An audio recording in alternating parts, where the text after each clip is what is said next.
Here we go! What could it be? Who knows? We'll find out when we get in there. We'll see it in the bottom left-hand corner. It'll tell us what kind of room it is. Stagnant space, the room we were just in a second ago. That's amazing. Nice. That's Good. great.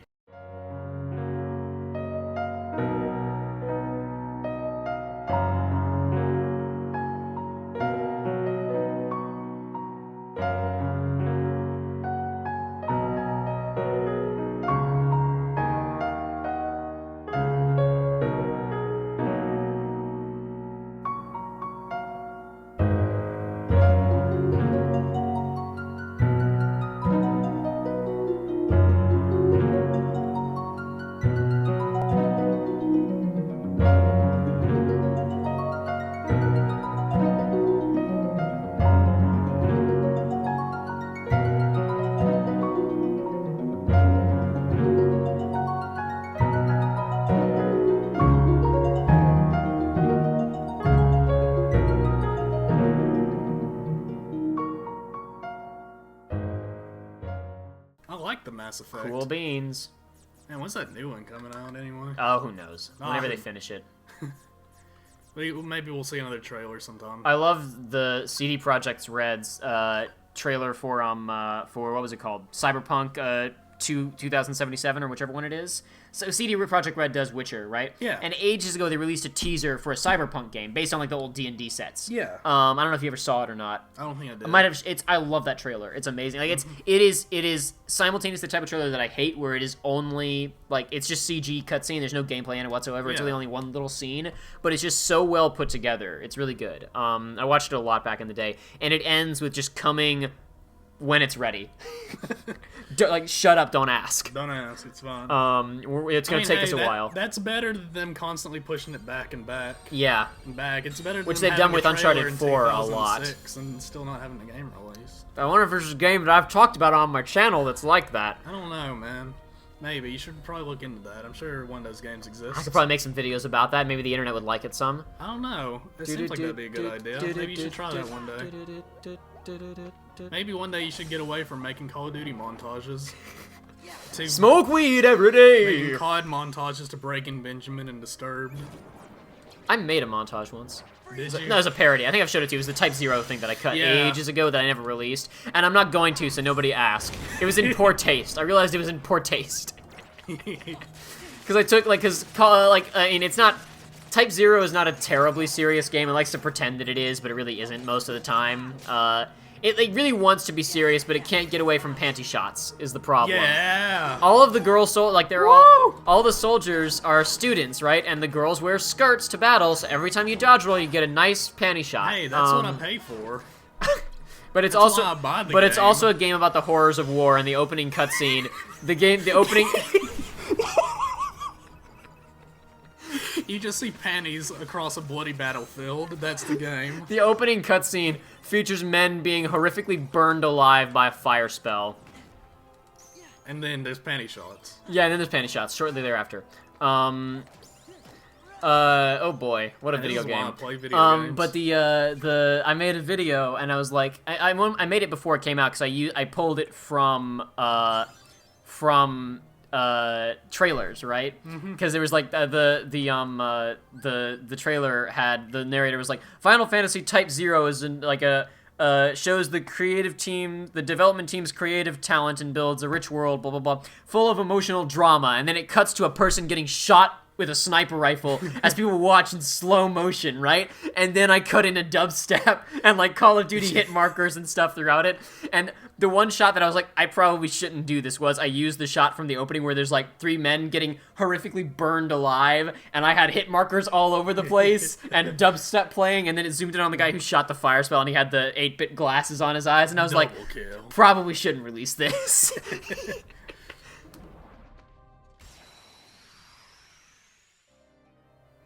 These have been 2 good episodes, I think. I hope people don't skip them because I've had fun, and I think people listening will have fun. Yeah, I've enjoyed Kabam! this so far. Shabams! But I don't know. It's like what we enjoy doesn't matter. I get you are correct. But if we're not enjoying it, then if we ain't having fun, nobody's having fun. if we were forcing ourselves to do this, I don't think anybody would be having fun. Probably not. there's a decent number of Disney princesses who did not start out as royalty, like more than you'd think, but not as many as you'd hope, I guess would be the way of putting it. Because like you've got Mulan, like Mulan barely even counts because they removed her from basically all the Disney princess marketing. They tried, but they couldn't sell her. Yeah. She's too good of a character to sell. But anyway, do I have any more Keyblades to use Trinity Limit? Nope. Okay. Here, I'll use this one neat trick. Bam. Wow. So like dropping characters like dropping characters like Mulan and like Merida, who have kind of failed from that marketing standpoint, and also Tiana and Pocahontas, because Mulan, Merida, red-haired girl from Brave.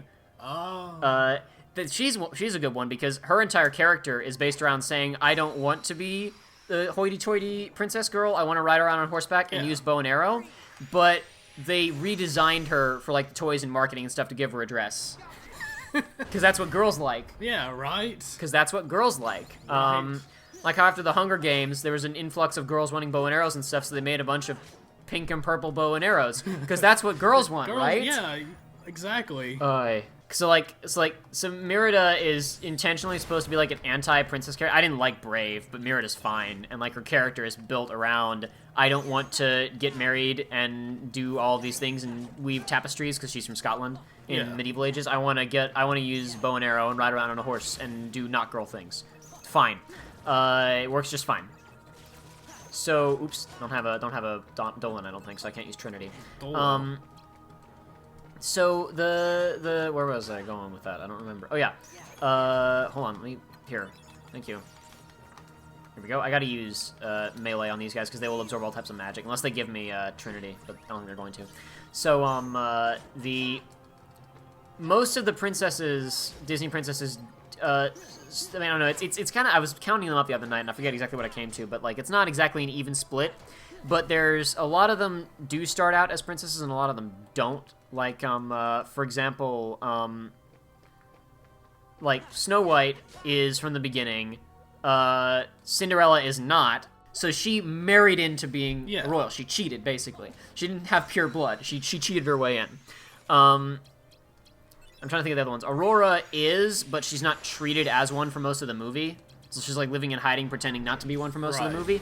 And then as soon as she becomes a princess, she gets knocked out and just kind of lays down for the rest of the film. But that's just how Sleeping Beauty is. It doesn't care about its own characters. No. Sleeping Beauty's a weird movie. The last line of dialogue, I think I've said this on the show before, but the last line of dialogue the prince says in that entire movie is about midway through it. He says, "Goodbye, father," and then he leaves to go and find Aurora, Sleeping Beauty, but he gets captured by Maleficent, right? And the good fairies come and give him aid and give him weapons to bust out, right? Yeah. And he doesn't say anything during the entire action sequence where he fights Maleficent. There's no more dialogue. It's just the fairies and Maleficent talking. Wow. Because Maleficent's the main character of that movie, let's be fair. There's no need to make Maleficent. Maleficent was always the main character. That was a tragedy about a woman being denied the things that she wanted. That was what Sleeping Beauty was about. Like I already said, Mulan was never a princess. She's just a woman who goes out and kills people. Yeah. Like a true hero would. Belle is not a princess. She's a normal gal. I figured these out the other day, and it took me a little while. I should like pull up a list or something, but I'm playing Chain of Memories at the moment, so it's difficult. But I was surprised because I was like thinking about how many were and weren't at the beginning of their stories and stuff. Tiana is not, but again, I barely count her because she hasn't gotten much attention. We're not counting the unsuccessful ones, basically. Yeah. Because we're talking from a marketing standpoint and what worked, what people actually like and what people remember and stuff. Ariel is a princess from the beginning, and then she marries another prince, so she's double royalty now. She's a royalty of land and the sea. Nothing can stop her at this point. Nothing can stop her at this point. She is an unstoppable, unmovable force. Like the only thing that could stop her, like that ended at the end of the movie. Pocahontas is a princess. Anna and Elsa are both princesses. Crud, there was another one. I don't know, maybe in Frozen 2, maybe they denounced their royalty. Then there's no royals. The whole kingdom will fall into chaos. Because their parents die in the beginning of the movie, remember? Do we know anything about this new one? Like, do we know how on earth they're going to make a second one? I don't know. Like, how are they going to make a second Toy Story? They did that, and it worked, but then again, Pixar was doing that, not Disney, so I don't know. I mean, I'm sure that Frozen 2 will be just as good as Bambi 2. Oh, I forgot about Bambi too. There was a period in like the mid 2000s where like they didn't know what to do and they made straight to DVD and video sequels. I guess it was early enough. There were probably a few straight to videos that existed as well. One of them got to theaters. The Jungle Book one got to theaters, and then the rest of them were DVD and VHS only. They made what did they make? They made Fox and the Hound 2, Lady and the Tramp 2, the aforementioned Bambi and Jungle Book 2s. Crud, what else did they make? There were more sequels. I feel like I owned a bunch of those sequels, but I don't remember them. They made like 2 or 3 Tarzan sequels. They had to capitalize while they still had the brand because they lost the Tarzan brand. Yeah. So they had to make a few of those real fast. They made a bunch of Lilo and Stitch sequels, but I want to think old school. They made 2 Cinderella sequels. I don't know how in the world. Apparently, the third Cinderella movie had an unorthodox amount of time travel in it. apparently, there was quite a bit of time travel in Cinderella 3: A Twist in Time, I believe was the title. Oh I can't claim to have seen it, but I've been informed there is more time travel than you would expect, even from the title. I need to look into these movies. We're going deep down the Disney rabbit hole right now. I mean, it's been long enough. We've already played an entire Kingdom Hearts game. Lion King 2, was it any good? There was Lion King 2. I think I saw that once when I was younger, and I seem to recall thinking that it wasn't terrible, but I don't know. And also, I was probably not a good judge back then. I know I own it on VHS, but it only plays like half the movie. And then it crashes? Yeah. I have a similar, I never owned Lion King. I had a VHS copy of it, and that we recorded off the TV, and it crashes like midway through. So I think, I'm not sure if I've ever even seen the entire, I've seen it the entirety of Lion King, but not recently. It's weird, it's like I have a lot of VHS cases for these movies, but most of them are recorded, by somebody else. No, especially... That was what you did back in the day. Do you remember, did I ever tell you about my copy of Song of the South? No. Do you know what that movie is? Oh, I absolutely know what Song of the South is. So Song of the South, we have a copy of it, but, you know how it got banned or whatever, racism, can't have that movie. Yeah. Now, honest to God, I haven't seen it, so I don't know. It wasn't that it was banned, there was no, there were people who petitioned. But it's like they took it away. Disney got rid of it. Disney got rid of it, yeah. No, the copy we have is a bootleg. Yeah. The copy I have is a Japanese bootleg. Mine's Korean. Mine is Japanese, and it's it's still in English, but all the songs have Japanese subtitles. And oh yeah, I remember it was baby. That's the real way it's supposed to be watched, with a superior language subtitled underneath it from a superior culture. Oh man, yeah. I need to find that again. I need to find that. What, Song of the South? Yeah, because this one is it's been so long. I don't know what's wrong with it. Okay, here's the main problem with it. It takes place I think either right pre or post Civil War. The time period is not quite clear. It should be pre because there's still slavery in it, but it's weird because a lot of slaves continued to work on the plantations where they were afterwards. Even a lot of them packed up and went north as soon as they could, but a lot of people stayed where they were. So I don't know, because I remember it's been a while since I've watched it too. I assume it's pre-Civil War ending, but I remember them talking about political issues and tension in Atlanta, so it might have been post. That's the only reason I think of that, because the main character's father is a newspaper man, and he is going into Atlanta to deal with some kind of crisis that is never quite specified, which is perhaps part of the problem with the movie, is it really glosses over the social issues that would have been present in that time. Yeah. But basically, so the basic plot of it is main character, who is annoying white kid, that's his name, and his mother go to live with their grandmother who owns a plantation, right? Dad goes back to Atlanta to deal with some unspecified crisis as a newspaper man. Son gets upset because he hates the plantation, loves his dad, and his dad is gone, so he decides he's going to run away, right? Because he's an annoying white kid. I emphasize annoying, because the live-action segments of this film, when Uncle Remus is not on screen, are unbearably bad.